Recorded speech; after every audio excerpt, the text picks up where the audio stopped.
Hello friends, welcome to a brand new episode of box office memories. ഇന്ന് നമ്മൾ discuss ചെയ്യുന്നത് 2004 പുറത്തിറങ്ങിയ ദിലീപ് അഭിനയിച്ച ചിത്രങ്ങളെക്കുറിച്ചുള്ള വിശകലനങ്ങളാണ്. ദിലീപിനെ സംബന്ധിച്ചിടത്തോളം 2004 സാമ്പത്തിക വിജയങ്ങൾ കുറവായിരുന്ന ഒരു വർഷമായിരുന്നു. പ്രതിഭാധനരായ സംവിധായകരുടെ കൂടെ പ്രവർത്തിക്കാൻ കഴിഞ്ഞു എന്നുള്ളതും വ്യത്യസ്തമായ റോളുകൾ കൈകാര്യം ചെയ്തു എന്നുള്ളതും 2004 സംബന്ധിച്ചിടത്തോളം ദിലീപിന് നേട്ടമായിരുന്നു. 2004 ദിലീപ് ആകെ 6 ചിത്രങ്ങളിലാണ് അഭിനയിച്ചത്. ഇനി ഏതൊക്കെയാണ് ഈ ചിത്രങ്ങളെന്ന് നോക്കാം. 2004 ദിലീപ് അഭിനയിച്ച ആദ്യത്തെ ചിത്രമായിരുന്നു ഏപ്രിൽ 10 വിഷുവിനോടനുബന്ധിച്ച് തിയേറ്ററുകളിലെത്തിയ തെക്കേക്കര സൂപ്പർ ഫാസ്റ്റ്. 95-96 കാലഘട്ടങ്ങളിൽ ചിത്രീകരണം പൂർത്തിയാക്കി ഡിലേഡ് റിലീസായി തിയേറ്ററുകളിലെത്തിയ ചിത്രമായിരുന്നു തെക്കേക്കര സൂപ്പർ ഫാസ്റ്റ്. മുകേഷ് നായകനായി എത്തിയ ഈ ചിത്രം കിളി എന്ന പേരിലായിരുന്നു ചിത്രീകരണം തുടങ്ങിയത്. അതുകൊണ്ട് തന്നെ ദിലീപ് സഹതാരമായിട്ടായിരുന്നു ഈ ചിത്രത്തിൽ അഭിനയിച്ചത്. കോമഡിക്ക് പ്രാധാന്യം നൽകിയെടുത്ത ഈ ചിത്രം താഹയായിരുന്നു സംവിധാനം ചെയ്യുന്നത്. വൈകി റിലീസ് ചെയ്തതുകൊണ്ട് തന്നെ യാതൊരുവിധ പ്രേക്ഷക ശ്രദ്ധയും നേടാൻ കഴിയാതെ പോയ തെക്കേക്കര സൂപ്പർ ഫാസ്റ്റ് അതുകൊണ്ട് തന്നെ ബോക്സ് ഓഫീസിൽ ഒരു പരാജയമായി മാറി. വിനോദ് മൂവീസ് നിർമ്മിച്ച ഈ ചിത്രത്തിൽ പ്രകാശ് രാജ്, KPS ലളിത, രാജൻ പിദേവ്, ജഗതി ശ്രീകുമാർ, ഹരിശ്രീ അശോകൻ തുടങ്ങി നിരവധി താരങ്ങൾ അണിനിരന്നിരുന്നു. ഗായത്രി ആയിരുന്നു ഈ ചിത്രത്തിലെ നായികാവേഷം കൈകാര്യം ചെയ്തത്. 2004 മുകേഷിനേക്കാൾ ദിലീപിനായിരുന്നു മാർക്കറ്റ് വാല്യൂ കൂടുതലുണ്ടായിരുന്നത്. അതുകൊണ്ട് തന്നെ പോസ്റ്ററിൽ നിറയെ ദിലീപായിരുന്നു നിറഞ്ഞു നിന്നിരുന്നത്. ഔസേപ്പച്ചനായിരുന്നു ഈ ചിത്രത്തിന്റെ സംഗീത സംവിധാനം നിർവഹിച്ചത്. 2004 ദിലീപ് അഭിനയിച്ച അടുത്ത ചിത്രമായിരുന്നു ഏപ്രിൽ 25 തിയേറ്ററുകളിലെത്തിയ റൺവേ. വെറ്ററൻ ഡയറക്ടർ ജോഷി സംവിധാനം ചെയ്ത ഈ ചിത്രത്തിലൂടെ ദിലീപ് ആക്ഷൻ ഹീറോ ഇമേജും തനിക്ക് ഇണങ്ങുമെന്ന് ഏറെ തെളിയിച്ചു. ജോഷിയുടെ സ്ഥിരം കൊമേഴ്സ്യൽ ഫോർമാറ്റിൽ ഒരുക്കിയ ഈ ചിത്രം നല്ല ചിത്രമെന്ന അഭിപ്രായം നേടുക വഴി മൗത്ത് പബ്ലിസിറ്റിയിലൂടെ മികച്ച വിജയമാണ് അക്കാലത്ത് നേടിയെടുത്തത്. കാവ്യ മാധവൻ നായികയായി എത്തിയ ഈ ചിത്രത്തിൽ ഇന്ദ്രജിത്തും വളരെ പ്രധാനപ്പെട്ട ഒരു കഥാപാത്രത്തെ അവതരിപ്പിച്ചിരുന്നു. മുരളി, ഹരിശ്രീ അശോകൻ, കവിയൂർ പൊന്നമ്മ, കൊച്ചിൻ ഹനീഫ തുടങ്ങിയവരും പ്രധാനപ്പെട്ട വേഷങ്ങൾ കൈകാര്യം ചെയ്ത റൺവേ റിലീസ് ചെയ്ത ഒട്ടുമിക്ക കേന്ദ്രങ്ങളിലും 50 ദിവസത്തിനോടടുത്ത് പ്രദർശിപ്പിച്ച് സൂപ്പർ ഹിറ്റ് വിജയം കരസ്ഥമാക്കിയ ചിത്രമായിരുന്നു. NNS ആർട്സ് നിർമ്മിച്ച ഈ ചിത്രത്തിന്റെ കഥാതിരകഥാ സംഭാഷണം ഉദയകൃഷ്ണയും CBK തോമസും ചേർന്നായിരുന്നു നിർവഹിച്ചിരുന്നത്.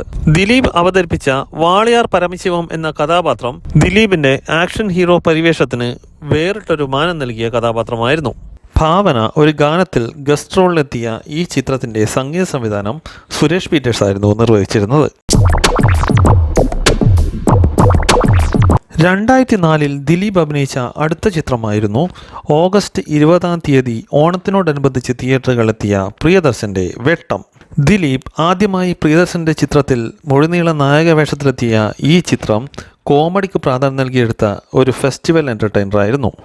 ബോളിവുഡ് നടി ഭാവന പാനി ആദ്യമായി മലയാളത്തിൽ നായികയായി അരങ്ങേറ്റം കുറിച്ച ഈ ചിത്രം മികച്ച കോമഡി രംഗങ്ങൾ കൊണ്ട് സമ്പന്നമായിരുന്നു.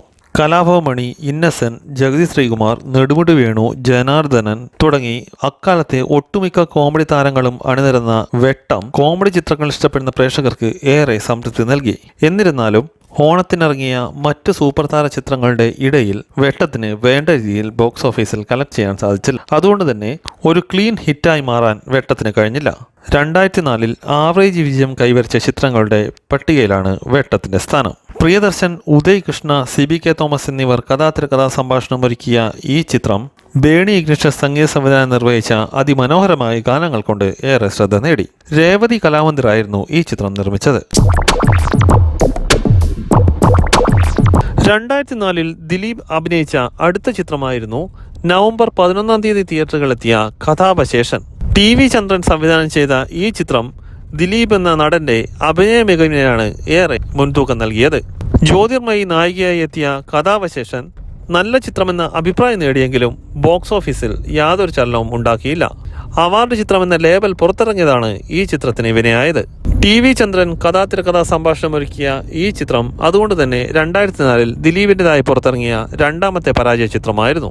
ഗ്രാൻഡ് പ്രൊഡക്ഷൻസ് നിർമ്മിച്ച ഈ ചിത്രത്തിൽ വിജയരാഘവൻ, പാണ്ഡ്യരാജൻ, ജനാർദ്ദനൻ, കൊച്ചിൻ ഹനീഫ, സലീം കുമാർ തുടങ്ങിയവരായിരുന്നു മറ്റ് പ്രധാനപ്പെട്ട കഥാപാത്രങ്ങളെ അവതരിപ്പിച്ചത്.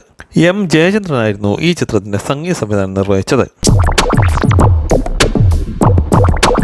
2004 ദിലീപ് അഭിനയിച്ച അടുത്ത ചിത്രമായിരുന്നു നവംബർ 12 തിയേറ്ററുകളിലെത്തിയ പെരുമഴക്കാലം. കമൽ സംവിധാനം ചെയ്ത ഈ ചിത്രം ഒരു ഫാമിലി ഇമോഷണൽ ഡ്രാമ ചിത്രമായിരുന്നു. കാവ്യ മാധവനും മീര ജാസ്മിനും നായികാവേഷം കൈകാര്യം ചെയ്ത ഈ ചിത്രത്തിൽ വിനീതും പ്രധാനപ്പെട്ട ഒരു കഥാപാത്രത്തെ അവതരിപ്പിച്ചു. സ്ത്രീ കഥാപാത്രങ്ങൾക്ക് പ്രാധാന്യം നൽകിയെടുത്ത ഈ ചിത്രത്തിൽ ദിലീപ് മികച്ച അഭിനയമാണ് കാഴ്ചവെച്ചത്. നിരവധി ഇമോഷണൽ രംഗങ്ങൾ കൊണ്ട് സമ്പന്നമായ ഈ ചിത്രത്തിന്റെ കഥാതിരകഥാ സംഭാഷണം ടി.എ. റസാഖായിരുന്നു നിർവഹിച്ചിരുന്നത്.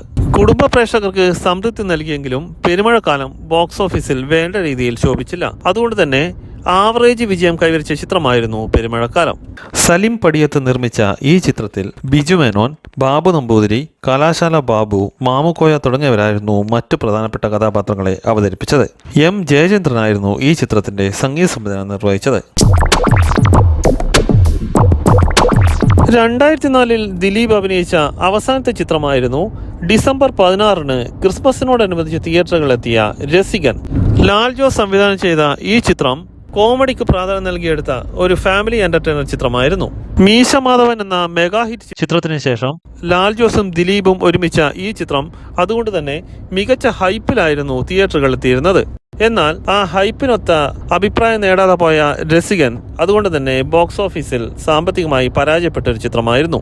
സംവൃത സുനിൽ ആദ്യമായി മലയാളത്തിൽ നായികയായി അരങ്ങേറ്റം കുറിച്ച ഈ ചിത്രത്തിൽ ബിജു മേനോൻ, സിദ്ധാർത്ഥ് ഭരതൻ, മുരളി ഗോപി, സുരാജ് വെഞ്ഞാറമൂട്, ജഗതി ശ്രീകുമാർ, അബി തുടങ്ങിയവരായിരുന്നു മറ്റു പ്രധാനപ്പെട്ട കഥാപാത്രങ്ങളെ അവതരിപ്പിച്ചത്. വിദ്യാസാഗർ സംഗീത സംവിധാനം നിർവഹിച്ച മനോഹരമായ ഗാനങ്ങൾ ചിത്രത്തിന് മുതൽക്കൂട്ടായി. ട്രിനിറ്റി സിനിമ നിർമ്മിച്ച ഈ ചിത്രത്തിന്റെ കഥാതിരകഥാ സംഭാഷണം മുരളി ഗോപിയായിരുന്നു നിർവഹിച്ചിരുന്നത്. ആകെ സമ്മറി നോക്കുമ്പോൾ ദിലീപ് അഭിനയിച്ച 6 ചിത്രങ്ങളിൽ റൺവേ സൂപ്പർ ഹിറ്റ് സ്റ്റാറ്റസ് നേടിയപ്പോൾ വെട്ടവും പെരുമഴക്കാലവും ആവറേജ് വിജയത്തിലൊതുങ്ങി. ബാക്കി 3 ചിത്രങ്ങളും പരാജയങ്ങളായിരുന്നു. അതുകൊണ്ട് തന്നെ സക്സസ് റേഷ്യോ 33% ആണ്. ഇത്രയുമാണ് 2004 പുറത്തിറങ്ങിയ ദിലീപ് ചിത്രങ്ങളെ കുറിച്ചുള്ള വിശകലനങ്ങൾ. ഈ വീഡിയോ നിങ്ങൾക്ക് ഇഷ്ടമായെന്ന് കരുതുന്നു. വീഡിയോ ഇഷ്ടമായ ചാനൽ സബ്സ്ക്രൈബ് ചെയ്യുക. നോട്ടിഫിക്കേഷന് വേണ്ടി ബെൽ ഐക്കൺ ക്ലിക്ക് ചെയ്യുക. മറ്റൊരു വിഷയവുമായി അടുത്ത വീഡിയോയിൽ കാണുന്നതുവരെ നന്ദി, നമസ്കാരം.